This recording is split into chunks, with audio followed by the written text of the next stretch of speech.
there are a lot of people who are uncertain about this bill. So you just assume that in those 3 days or in a week, those folks will fold.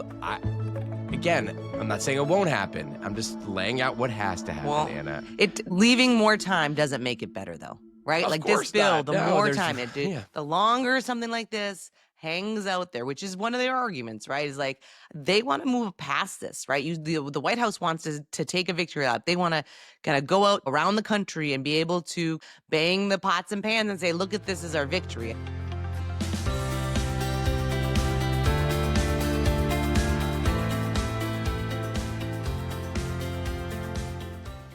Good morning, I'm Anna Palmer. And I'm Jake Sherman. And welcome to the Daily Punch, brought to you by Punchbowl News. It's Thursday, June 26th, 2025.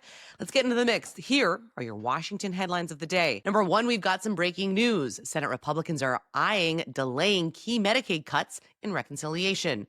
Number two, the New York City mayor's race makes waves with vulnerable Democrats. And number three, Republican resistance to the AI moratorium in reconciliation intensifies.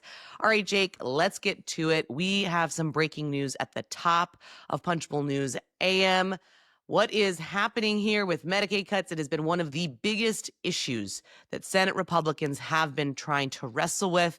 We are getting right down to the wire with Senate Majority Leader John Thune looking to try to move this thing before July 4th. Yeah, this is a big story. So we are, I guess, what is it, 8 days or something? I don't know. Math is hard at 4:50 in the morning, but math is always hard. Math, yeah, I agree with that. I was a horrible math student, but whatever. Same. Let's not get into that. The horrors we're gonna get into, like I might have some flashbacks. You're triggering me. By the way, can I make a point here? I've never used calculus in my life. I'm almost 40. Why did I take calculus? I should have taken how to balance a checkbook. That actually would have been helpful. Yeah, well, now you're the CEO. You're balancing a lot of checkbooks. Okay, That's so the listen. truth. So listen, hospitals are a massive force on Capitol Hill. You'll remember that. I mean, it's obvious. Every district in America, hopefully, has a hospital, I would imagine. Every state has many hospitals. One of the cuts, the Medicaid provider tax, is if changes are made to that, rural hospitals are at risk. That is something that we have covered ad nauseum here over the last couple of weeks. Senate Republicans are now in discussions to delay a politically explosive Medicaid provider tax, not divider tax, provider tax, and are quietly pitching the leadership in delaying the implementation of that stricter crackdown. They've talked about pairing that with a stabilization fund of, we scooped yesterday, $15 billion to help rural hospitals. So listen, let's make a couple things clear. Rural hospitals are even more important, or not even more important, but carry special weight, I would say, or additional weight with a Republican Party that has shifted more to be rural over the last decade than urban and suburban. And there are a lot of moderate Republicans, but let's not even call them moderate, a lot of endangered Republicans, up for election Republicans that have a lot of rural hospitals. That is Tom Tillis, Susan Collins, folks like that. Let me mention one more thing here, and that is the House, Anna, the House of Representatives. So let's even say a key chamber for this bill. The key chamber. Well, they're both key. I mean, they're both whatever. They're both, there's two of them. So, as a House guy, I think the House is always more key. But let's just say the House, if it hears delaying cuts, it's going to go crazy. And they will hear it because a lot of members of the House listen to this podcast and also read the newsletter. I just think like any change causes a reaction, right? I mean, that's what you're kind of saying, right? This might help Thune in some ways, but it's not going to make conservatives happy if they make this change. This is going to have a reaction. I think the question is, what is that type of reaction? How big of a reaction is it?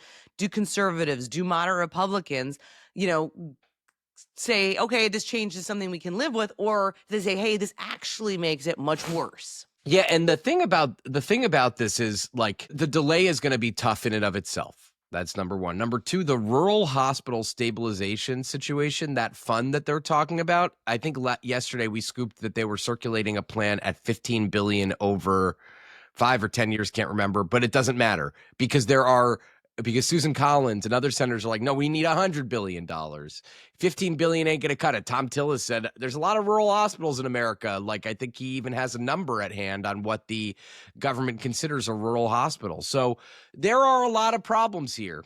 A lot of problems here to solve in 8 days. 8 days, until the White House wants to sign this thing. I think the big thing here is I was out last night talking to a bunch of reporters and folks is they do feel like the momentum is that this is going to get done. If you look at Tillis, you look at Susan Collins, they have folded on so many different things, whether it's nominations, whether it's different things where they have said they're opposed to something and then they've been able to kind of find their way to the religion, particularly when Donald Trump is involved. Thune, I think timing is important. He's still holding out hope for that initial procedural vote on Friday, followed by an overnight vote around rolling into a final vote on Saturday. That is a very quick timeline. I also think important, and we talked about this earlier, when does Donald Trump get involved? He gets involved today, now, right? The time is of the essence here, right? He's holding an OBBB, which, by the way, Mike Simpson of Idaho in the House called it the O triple B, which I'm not. Doesn't Are we going to start rapping? Like, I feel like this is just it's a bad lick for someone. Yeah, it doesn't sound great. But listen, Medicaid still at issue, SALT still at issue. Okay, so let's play this out a little bit, just for argument's sake. They pass it Saturday. Okay, let's just say that timeline holds. That means Saturday night. Okay, so that means the bill needs to be sitting out there for basically 72 hours before the House votes. So that would put it at like Tuesday, Wednesday for the House. That means they come back Monday night, and that assumes, and again, I'm not saying it can't happen. I'm not doubting anybody here. I wish everybody success on anything they want to do in life. That's my motto. Anna. That's your mantra. Yeah. Okay. So that means they get it done. Okay. So they get it done. So that means you assume that Johnson brings the House back. Not you. One assumes Johnson brings the House back Monday, and they are able to quickly get this through by Wednesday. Friday is July 4th. So we still have SALT undone. There are still, and in our big MAD index, which you should go look at. I was going to bring that up next, Jake. We got to talk about this. Haley Talbot, who we hired to run all of our video strategy and is doing a great job on that. She was a great Twitterer at CNN and NBC and used to keep whip counts. And she gained a lot of fame for saying who was big mad in about a bill. We have now adopted that. Luckily, Haley did not trademark that under a previous employer. So if you look at that chart, which you can, we put it in the newsletter this morning, there are a lot of people who are uncertain about this bill. So you just assume that in those 3 days or in a week, those folks will fold. Again, I'm not saying it won't happen. I'm just laying out what has to happen, Anna. Leaving more time doesn't make it better, though, right? Of like course this bill, not. the more time, the longer something like this hangs out there, which is one of their arguments, right? Is like they want to move past this, right? The White House wants to take a victory lap. They want to kind of go out to around the country and be able to kind of bang the pots and pans and say, look at this as our victory. I mean, this is not going into August, going and making this longer held, any kind of reconciliation or anything like that makes it even much more difficult. And so this is this momentum. They've kind of put forward these kind of deadlines that are self-imposed. We'll have to see if they hit it. But there is, I think, this pressure to say, like, all right, we just got to find a way forward. Maybe this is the new strategy on Medicaid. We'll have to see if it holds and what happens in the House. But this is going to be something where the pressure is going to ramp up very quickly this week, over the weekend, on Senate Republicans to get on board. I was just supposed to say one last thing here, Anna. If we didn't know about this deadline, July 4th, if this deadline if they had never said anything, and you said to me, "Look at this climate. When do you think this bill will get passed?" I would say 6 weeks, 4 to 6 weeks. Like that's how long I think the ironing out some of these changes would make. So, okay, we'll see. We'll see if they could get it done in 8 days. All right, Jake, on to the number 2 story of the morning. A really interesting look at how vulnerable Democrats in New York are very concerned about how possible New York City mayoral race could impact them. Republicans looking to tie these vulnerable Democrats to this, self-described Democratic socialist. This potentially changes a lot of the landscape in New York State. One of those areas where Democrats need to pick up seats and keep seats in order to be successful in their goal of taking the majority after the midterms. Yeah. I think this is a very smart item, and my name is on it, so I'd hope it is. Mamdani race was a fascinating look at New York politics and also message discipline. This guy just had a tremendous message discipline based on cost. Now, he also wants to do a lot of things that make Democrats uncomfortable. Most Democrats, let's put it this way, most Democrats are not socialists. Most Democrats don't want to or want to do some of these things that he's pushing for, but know that they can't afford them. New York is the focal point for both parties in 2026. It's just a very competitive state in a lot of places. On Long Island, Tom Suozzi, who actually has a piece of New York, Mike Lawler in the excerpts of New York, Nick Lalotta on Long Island, although he's a little bit safer. There's just a lot. Pat Ryan, Josh Riley, Laura Gillen, John Mannion. There's just a lot of seats that are in play. And Greg Meeks, who is one of the senior members of the New York delegation, I don't think he's the most senior, but he might actually be now. But he said in talking to some of my colleagues, they're very concerned about it. I'm not going to lie. Meeks, who also is the chair of the Queens Democratic Party, Queens being in New York City. And here's what I would say. Curious what your thoughts are here. People try to say, well, this won't impact me because I am not in New York City and I'm just in New York State and he's not my mayor. New York City is just the dominant media market, the dominant story in New York State. And someone said to me the other day, yesterday, a Democrat said that they are worried because moderate Democrats will look at Mamdani and say, this is not my party. Like, my party's going nuts. I don't want to be associated with this guy. And they'll either stay home or vote Republican. And Republicans will obviously be motivated in 26 or based on history. And listen, I asked this to Hakeem Jeffries yesterday, and I asked him, I said, he gave me a quote, he's focused on an economic message. I said, but this isn't your brand of Democratic politics.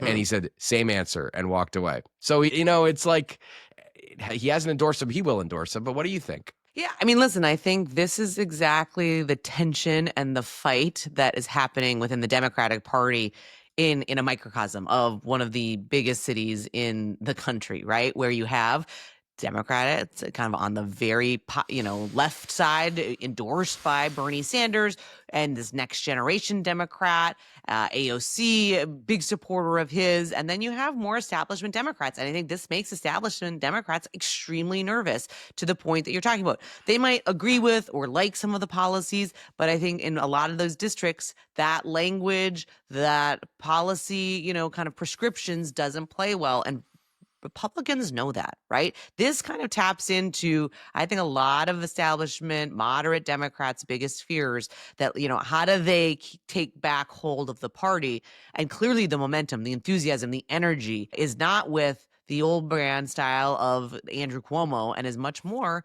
in line with this kind of populist democratic, socialist democratic movement. And that is something we're seeing wrestling out. It puts it really into focus, in particular for these members that are vulnerable and up for re-election in the midterms. For sure.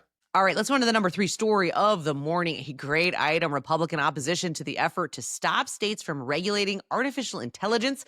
And the GOP reconciliation bill is getting much louder. Multiple senators, led by Senator Marsha Blackburn, signed on to a letter. Blackburn has been behind the scenes, quietly pushing back on the measure. She worries that it will overrule her state's approach to likeness rights in AI. Everybody is talking about AI, right? We've done a couple of projects on it. You've got all these members trying to wrap their brains around it. But this is one of those issues where states' rights versus federal rights and kind of the ability to get federal funding around AI infrastructure it has massive impact. Huge impact. And, this is one of these issues that it's actually helpful if the Senate strips this out, because helpful for vote counts. I'm not talking about policy, because Marjorie Taylor Greene and many other House Republicans said, actually, we didn't really even know this thing was in there. So, what the hell are we doing here? You know what I mean?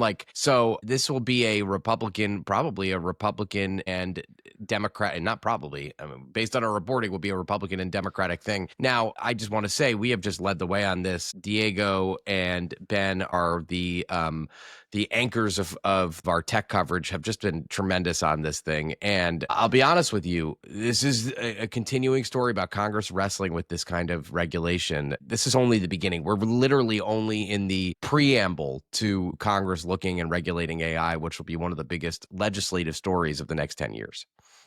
All right, before we go, just a reminder, ask us anything. Jake and I are going to be taking questions on Friday at the end of the podcast. So if you've got some burning questions about workout routines, how we wake up in the morning, fish, we got a lot of fish questions, unsurprisingly, Jake. So feel free to, send some questions my way. It can't all just be the Jake Fish Show. We might have to have a separate AUA for you just on fish. Here's some suggestions. Things about like the upper Midwest, cooking, traveling, all of those things are things that Anna likes. She doesn't like fish, although she's come to a fish show with me many years ago before we were in business together when we were just friends. So there you go. One and done. Again. That was my fishing experience. On that note, you can email video@punchbowl.news. We appreciate it. As always, thanks so much for listening. If you like the Daily Punch, please share it on social media. Tell your friends. It's the best way for folks to find out about us.